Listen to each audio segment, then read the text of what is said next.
Assalamualaikum warahmatullahi wabarakatuh, sahabat tani semuanya. Terima kasih sudah stay di sini. Yang baru datang saya ucapkan selamat datang, dan sebelum kita mulai seperti biasa kita berdoa dulu. Semoga Tuhan selalu memberikan kita rezeki yang lancar, memberikan kita keberlimpahan, dan memberikan kita selalu kesehatan. Amin.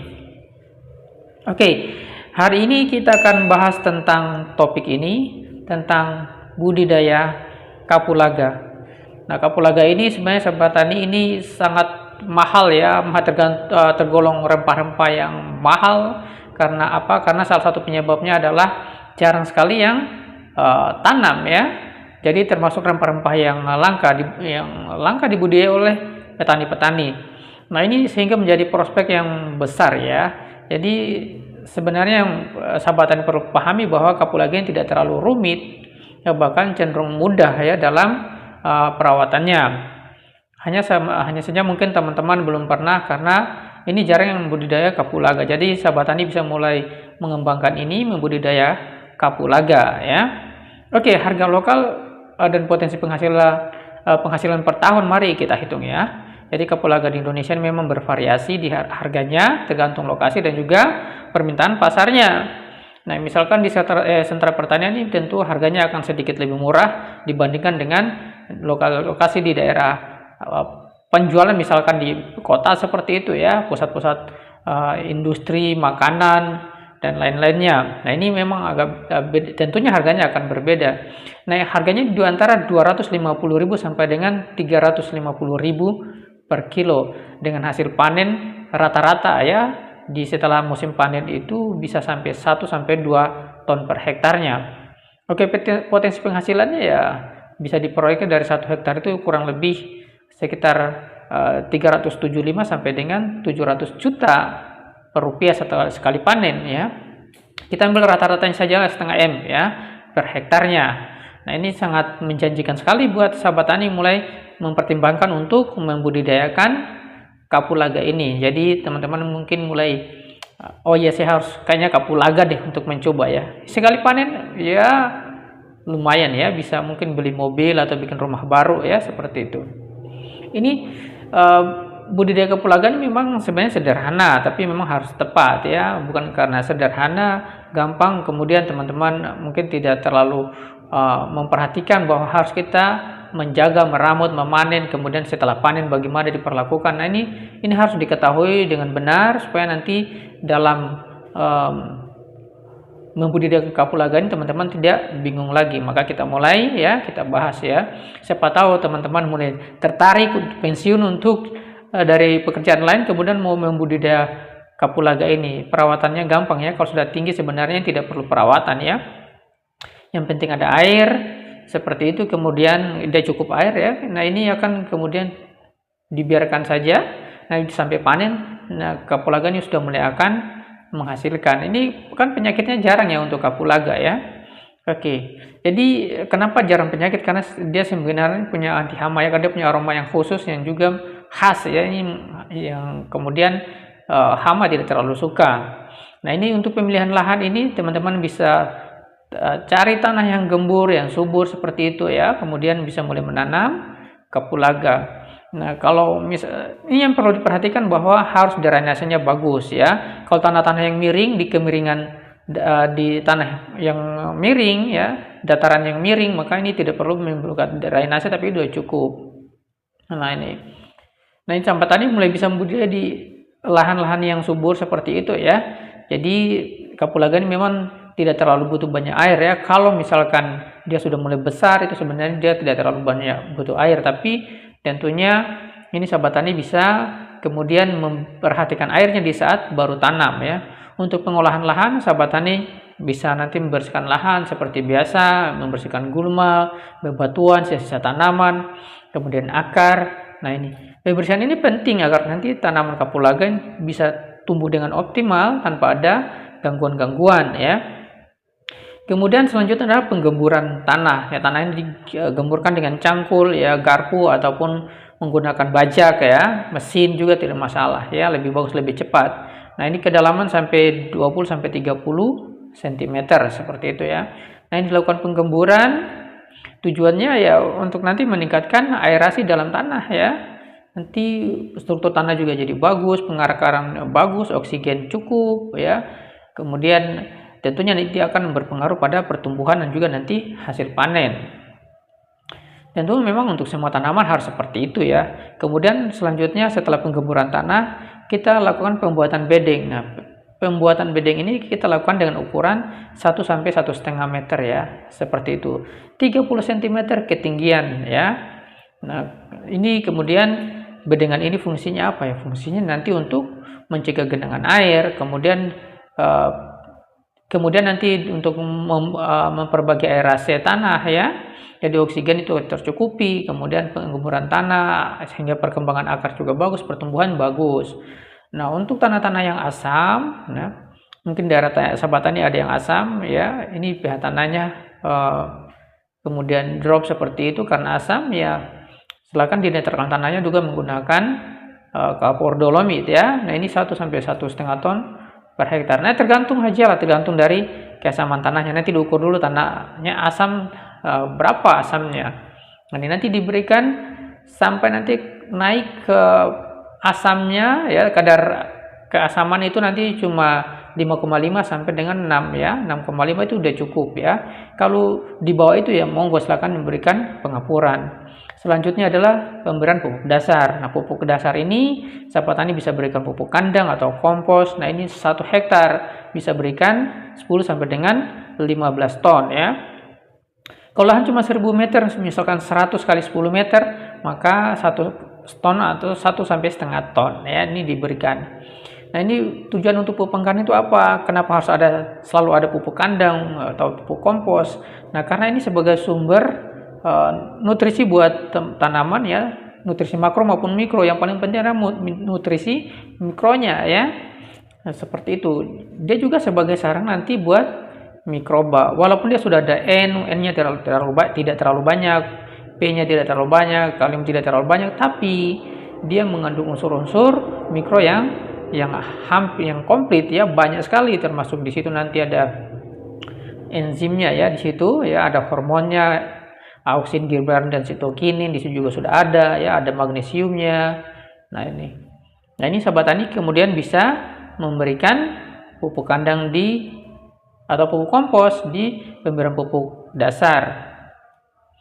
Nah, ini kemudian sebagai sarang mikroba. Nah, mikroba ini manfaatnya banyak sekali ya. Mikroba ini sebagai penyubur tanah, kemudian pengurai unsur-unsur hara yang terikat di tanah ya, yang tadinya tidak bisa diserap oleh tanaman, dengan ada mikroba kemudian diurai dan nanti bisa diserap oleh tanaman. Nah, ini wah, pupuk kandang jarang tempat saya, humus susah di tempat saya, kompos susah di tempat saya. Ya sudah ya, tidak usah pakai pupuk kandang atau pupuk kompos, tapi sahabat tani bisa kemudian menjuburkan tanah dengan menggunakan humus tanah hutan ya. Caranya seperti apa? Caranya sudah saya jelaskan di video sebelumnya, nanti teman-teman bisa cari di list video saya ya, bagaimana menyuburkan tanah 1 hektar ya dengan hanya menggunakan 1 kilo humus tanah hutan. Oke. Kemudian untuk pupuk kimia harus ditambahkan ya, boleh harus ditambahkan ya, bisa memberikan NPK berimbang ya, baik itu NPK 12 12 12 atau NPK 15 15 15 ya. Ini disesuaikan saya dengan budget teman-teman ya.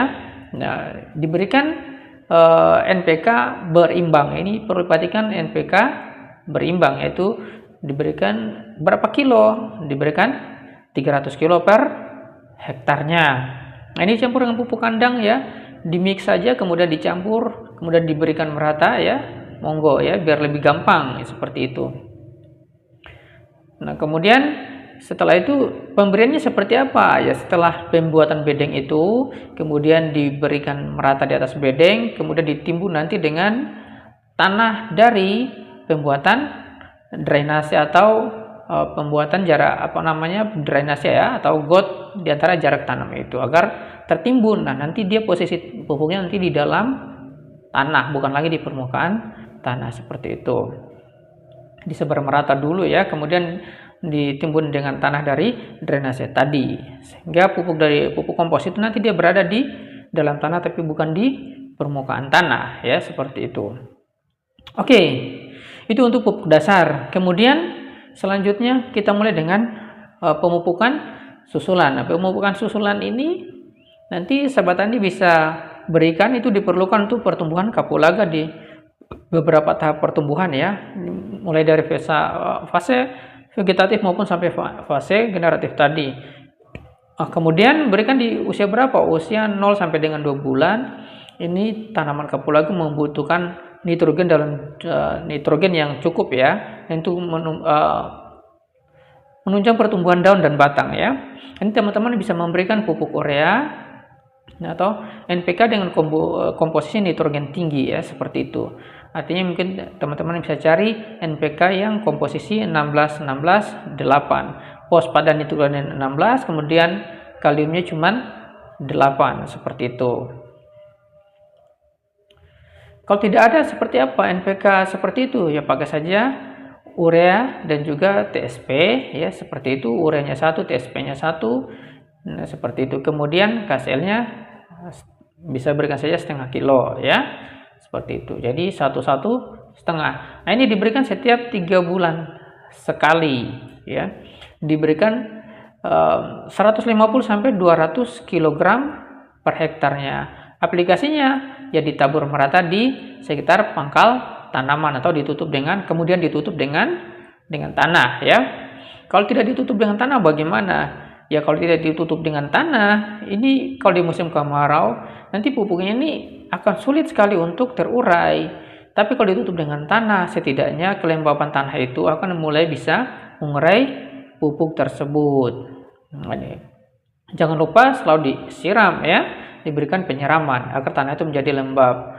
Kemudian kalau ditutup dengan tanah, maka di situ ada mikroba pengurai atau mikroba penyubur tanah yang nanti akan mengurai pupuk tadi dan bisa diserap oleh tanaman. Kemudian di masa generatif ya, jadi di usia 12 bulan ke atas. Nah, 12 bulan ke atas ini masa-masa generatif ya. Nah, sehingga kalium ini sangat dibutuhkan banyak oleh kapulaga untuk pembentukan bunga dan buah. Nah, teman-teman bisa memberikan NPK dengan komposisi 12-12-17, N-nya 12, P-nya 12, dan K atau kaliumnya 17. Nah, ini diberikan setiap 4 bulan sekali, 200 sampai dengan 300 kg per hektarnya. Kalau tidak ada NPK 12-12-17 ya pakai saja urea 1 kilo. Nah, ini perbandingan ya, urea 1 kilo, fosfat 1 kilo, kemudian kaliumnya 1,2 kilo. Jadi urea, kemudian TSP yaitu 1 kilo 1 kilo, kemudian kalium atau KCl 1,5 kilo. Karena kita butuh kalium yang tinggi untuk pembungaan dan juga pembuahan yang maksimal. Karena kita mau panen buahnya ya. Seperti itu. Karena kita mau panen buah, maka kita harus menyediakan nutrisi yang bagus buat bunga dan buat buah seperti itu.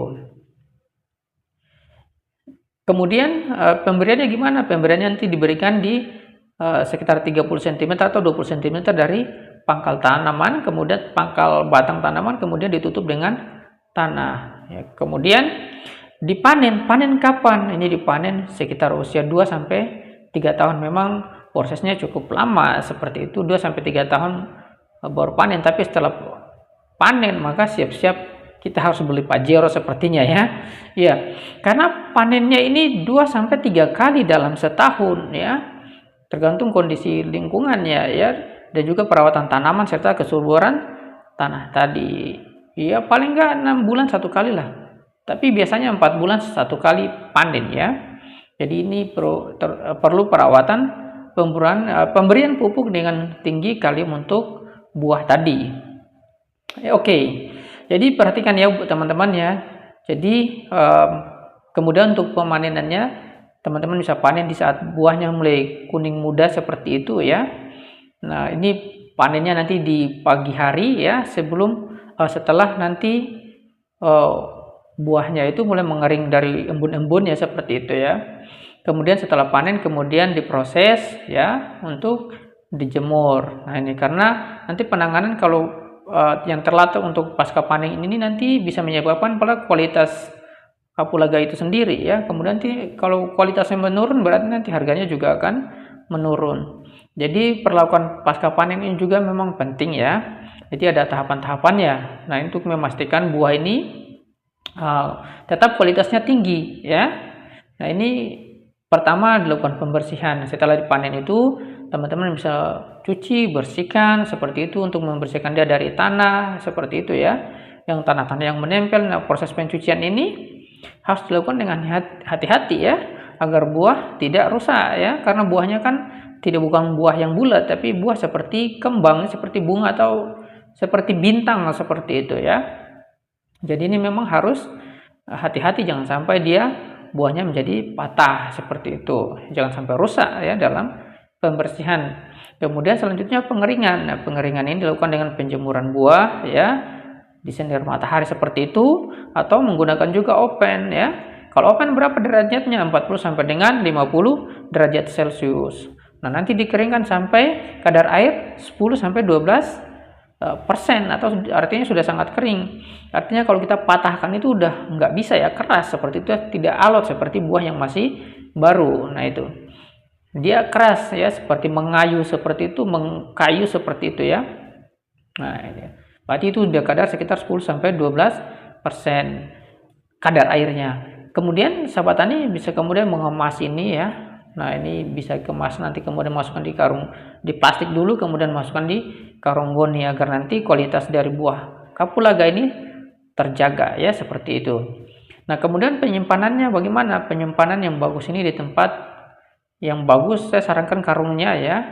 Kemudian menggunakan karung goni ya, masukin plastik tadi seperti tadi yang sudah saya sebutkan, kemudian masukkan di karung goni, kemudian tempatkan di tempat yang tidak lembab ya, di tempat yang cenderung kering seperti itu, agar nanti kadar airnya tetap terjaga. Nah, ini sangat penting sekali. Kemudian bisa nanti dipasarkan seperti itu.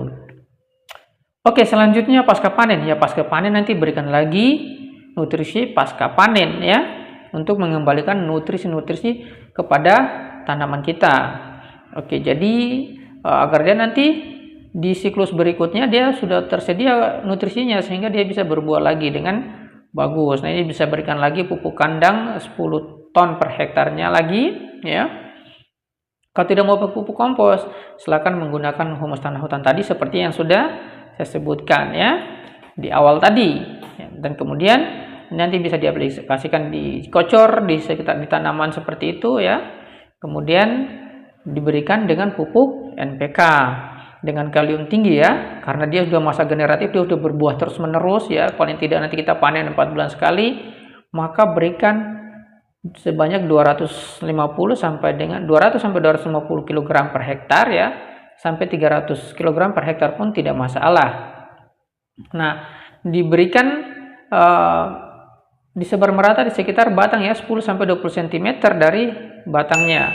Jadi teman-teman bisa mulai menggunakan pupuk susulan seperti itu yang tinggi kaliumnya. Ingat, tinggi kalium karena di masa generatif ini dia akan berbuah terus menerus ya, setiap 4 bulan seperti itu. Untuk menghasilkan buah maka kita berikan pupuk dengan kalium tinggi. Nah, ini sahabat tani bisa mulai mempertimbangkan untuk budidaya kapulaga, karena dari 1 hektar kita bisa menghasilkan kurang lebih sampai dengan 500 sampai dengan 700 juta per kilo ya, 300 sampai 700 juta per hektar, maaf ya.